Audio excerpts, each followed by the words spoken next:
All right, back to work and school on this Tuesday. It feels just a little bit more comfortable, but it's kind of a tease. Chief meteorologist Mike Burr says the big cool down comes later in the weekend. A front comes through the area, our first true taste of autumn later Saturday and especially Sunday morning. Some neighborhoods well inland could fall into the 40s, believe it or not. How short-lived it's going to be, we're updating the First Alert 5-day forecast in detail throughout Jacksonville's morning news. A number of storylines we're following for you on this Tuesday morning. New from overnight, a small child unfortunately passes away, found in a retention pond in the southside area, just off Southside Boulevard and I-95. There had been a pretty heartbreaking search for her in the hours leading up to her discovery, about 9:30 or so last night, according to JSO. As we learn new information about that case, we'll be sure to update you as our hearts go out to the family involved. The Jacksonville Sheriff is responding to the now viral social media video that showed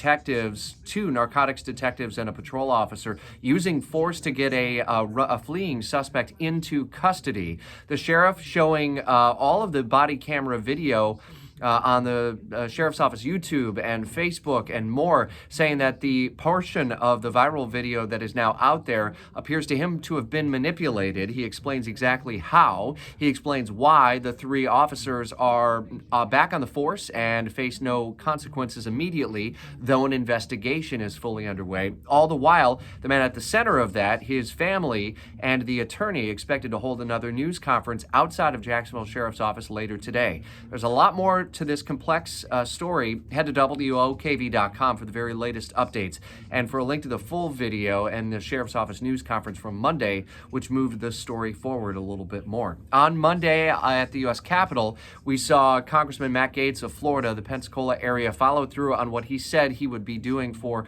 months and months, and especially in light of the bill that ultimately averts a partial government shutdown. House Speaker Kevin McCarthy is now potentially going to be fighting for his future in the next day and a half or so, as a motion to vacate has been put on the table.